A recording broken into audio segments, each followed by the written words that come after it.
అగ్గిదొర, దేవుడిచ్చిన భర్త, పక్కలో బెల్లం, ఏకవీర, ప్రతిజ్ఞ, జయసింహ, చిక్కడు దొరకడు, ఉక్కు పిడుగు, వరలక్ష్మి వ్రతం, అగ్గి మీద గుగ్గిలం, గండరగండుడు, పేదరాశి పెద్దమ్మ కథ, సతీ సుమతి, లవకుశ, జ్వాలాదీప రహస్యం ఇలా 1950 నుండి 4 దశాబ్దాల పాటు ఎడతెరిపి లేకుండా సినిమాలు చేస్తూ బ్రతుకంతా ప్రతి నిమిషం పాటలాగా సాగాలి అనేలా ప్రతి రాత్రి వసంత రాత్రిలా సాగిన ఆ కాంతారావు గారి జీవిత ప్రయాణం ఆఖరి దశలో కఠిన దారిద్ర్యానికి చేరి 80 ఏళ్ల వయసులో 500 రూపాయల కూలీకి ఎందుకు వెళ్లాల్సి వచ్చిందో తెలిస్తే మొదటి వసంతకాలాలే తడిగుడ్డతో ఇతని గొంతు కోసేందుకు కాచుకొని ఉన్నాయా అనిపిస్తుంది.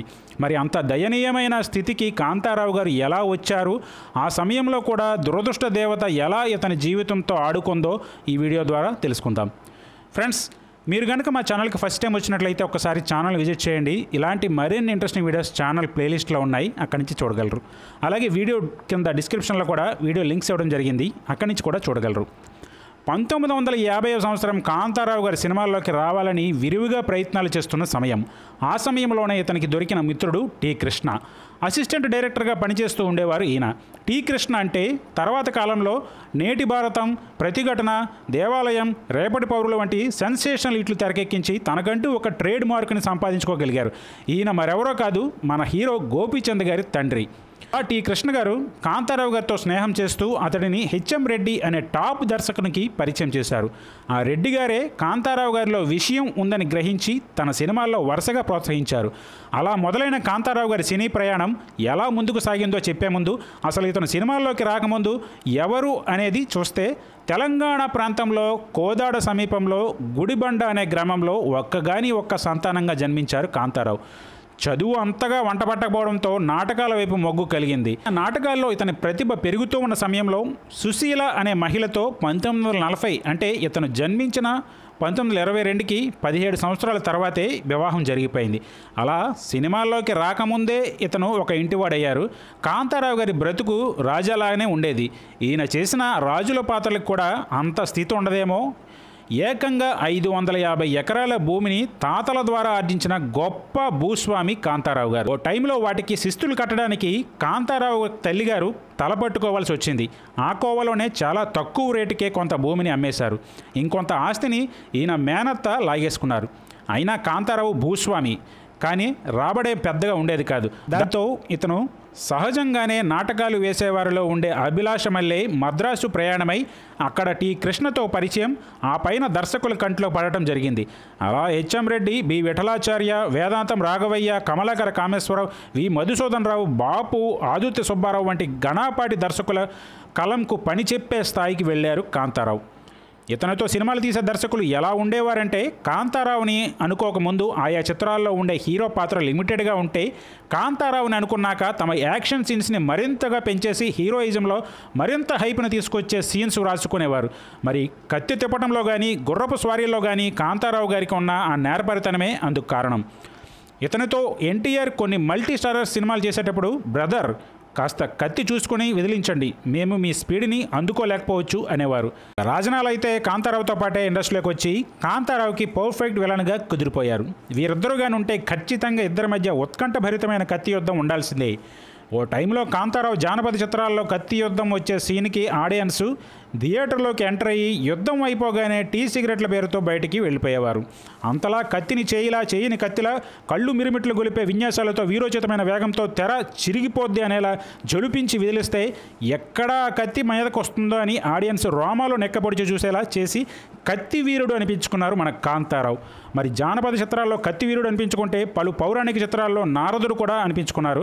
కాంతారావు పలు ఎన్టీఆర్ సినిమాల్లో నారదుడుగా కలహాలు, కవ్వింపులు, వినోదాలు, ప్రశ్నలు, ప్రశంసలు ఇలా అన్ని రకాలుగా అలవోకగా పండించి అటు ఎస్వీఆర్ ఉన్నా ఇటు ఎన్టీఆర్ ఉన్నా తన కంటి చూపులో పెదవి విరుపులోనూ ఎక్కడా తడబడకుండా నారదుడంటే నేనే అనేలా జే కొట్టించుకున్నారు. శ్రీకృష్ణ తులాభారంలో పారిజాత పుష్పం తెచ్చి కృష్ణుడి సత్యభామ కాలితో తన్నేలా చేయటంలోనూ, శ్రీరామాంజనేయ యుద్ధంలో హనుమంతుడికి రాముడికి మధ్య వైరం పెరిగేలా చేయటంలోనూ నారదుల పాత్ర ఎంత ప్రముఖమైనదో ఆ పాత్ర పోషించడంలో కాంతారావు అంతే ప్రముఖ స్థానం పొందారు. ఇదే మాదిరి సీతారామ కళ్యాణం, శ్రీకృష్ణ విజయం ఇలా ఎన్నో. ఇక లవకుశ చిత్రంలో ఎన్టీఆర్ రాముడిగా నటిస్తే కాంతారావు లక్ష్మణుడిగా నటించడంలో ఆ మూవీకి నిండే మెండైన మెండుదనం వచ్చిందని పలువురు ప్రశంసించడం జరిగింది. కాంతారావు నటనలో ఎన్టీఆర్కి పోటీగా జానపద చిత్రాల్లో తిరుగులేని స్టార్డమ్ సంపాదించిన రెమ్యూనరేషన్లో మాత్రం అస్సలు పోటీ పడలేదు. దర్శకులు తనకు ఎంత తక్కువ ఇచ్చినా కాదనకుండా ఒప్పుకునేవారు. పెద్ద హీరోలకు 30-40 వేలు ఇస్తున్న టైంలో తనకి అంత తీసుకునే రేంజ్ ఉన్నా కేవలం 10-15 వేలతోనే సరిపెట్టుకోవాల్సి వచ్చేది. అందుకు కారణం నిర్మాతలే. ఎందుకంటే కాంతారావు మెతక మనిషి, గట్టిగా ఎవరితోనూ వాదించడు. ఇలా ఈయనలోని మంచితనాన్ని కొందరు వాడేసుకున్నారు. పెద్దలంటే కాంతారావు గారికి చాలా గౌరవం. తన అవసరాలు తీరేందుకు ఎలాంటి పాత్ర వచ్చినా చేసేసేవారు, కానీ ఇది చేయను అంటూ గిరిగీసుకొని కూర్చోలేదు. అయితే డైరెక్టర్ విఠలాచార్య గారు మాత్రం కాంతారావు గారి జీవితంలో చాలా ప్రముఖ పాత్రను పోషించారని చెప్పాలి.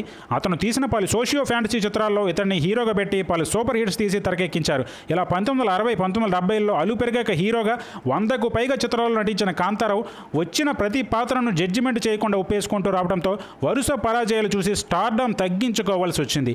అదే టైంలో కొత్త హీరోలు కృష్ణంరాజు, శోభన్ బాబు నెమ్మదిగా ముందుకు వెళ్ళిపోతూ రావడంతో, ఇక జానపద పౌరాణిక చిత్రాలకు కాలం చెల్లిపోతూ రావడంతో సాంఘిక చిత్రాల్లో కాంతారావుని దర్శకులు అంతగా గుర్తించలేకపోవడంతో ఇలా జరుగుతూ వచ్చింది.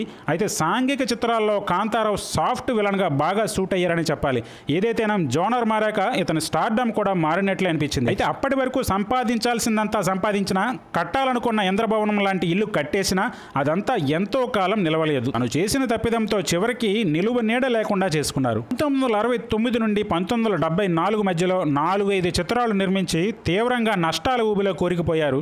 దాంతో ఉన్నదంతా అమ్మేసుకోవాల్సి వచ్చింది, సొంత ఊరిలో ఉన్న భూమితో సహా.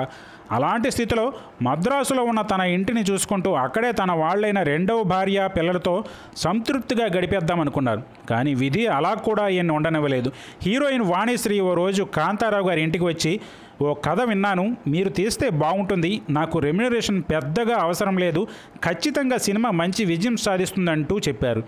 అలా ఆమెపై ఉన్న నమ్మకంతో ఆ మాటలు విని నిర్మాతగా కాంతారావు చేసిన ప్రయత్నమే స్వాతి చినుకులు అనే సినిమా.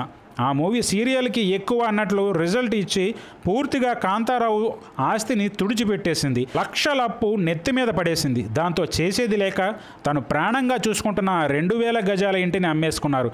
అలా అన్నీ పోగొట్టుకొని వట్టి చేతులతో ఆ 7-10 వయసులో హైదరాబాద్ వచ్చేశారు. ఇక అక్కడి నుండి మొదలయ్యాయి ఆర్థికపరమైన కష్టాలతో కూడిన కాలరాత్రులు. సినిమా అవకాశాలు లేవు, వచ్చినా 2-3 నిమిషాల పాత్రలే రోజువారీ కూలీలా మారిపోయింది.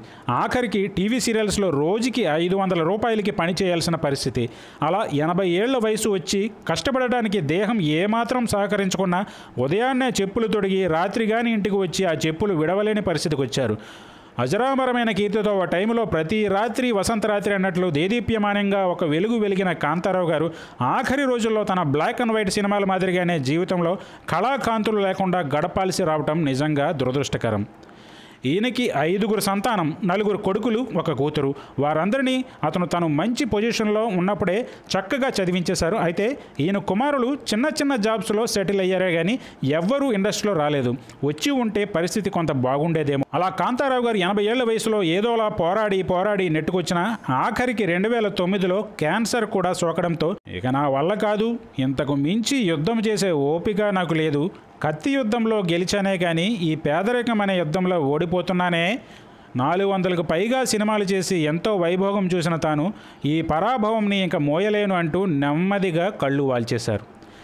సావిత్రి, కృష్ణకుమారి, కాంచన, రాజశ్రీ, విజయలలిత, దేవిక, అంజలిదేవి ఇలా ఎందరో అలనాటి అందాల రాసులు రాసిన రొమాంటిక్ అండ్ హ్యాండ్సమ్ హీరోగా చక్రం తిప్పిన కాంతారావు, ఎన్టీఆర్, ఏఎన్ఆర్, హరనాథ్, రామకృష్ణ ఇలా ఎందరో స్టార్ హీరోలకు ధీటుగా రికార్డులు నెలకొల్పిన కాంతారావు గారు రాజుగా, పేదగా, నారదుడుగా, విలన్గా, తండ్రిగా, తాతగా, కృష్ణుడిగా ఇలా హేమాహేమి దర్శకులతో వర్క్ చేసి నువ్వు సూపర్ స్టార్ అని అనిపించుకున్న కాంతారావు గారు, రఘుపతి వెంకయ్య అవార్డుతో దేశ ప్రజలు గర్వంగా చెప్పుకునేలా చేసుకున్న కాంతారావు గారు 550 ఎకరాల ఆస్తి, 2000 గజాల విస్తీర్ణంలో 3 అంతస్తుల భవనం, 3 ఫారిన్ కార్లు కలిగి కాలు కింద తివాచీతో ఇంద్రభవనం లాంటి ఇల్లు కలిగిన కాంతారావు గారు ఆఖరి రోజుల్లో కూటికి గూటికి నోచుకోలేక వయసుడికిన కాలు ఈడ్చుకుంటూ కూలివాడిలా కడు దీనావస్థలో మరణించడం చాలా బాధాకరం.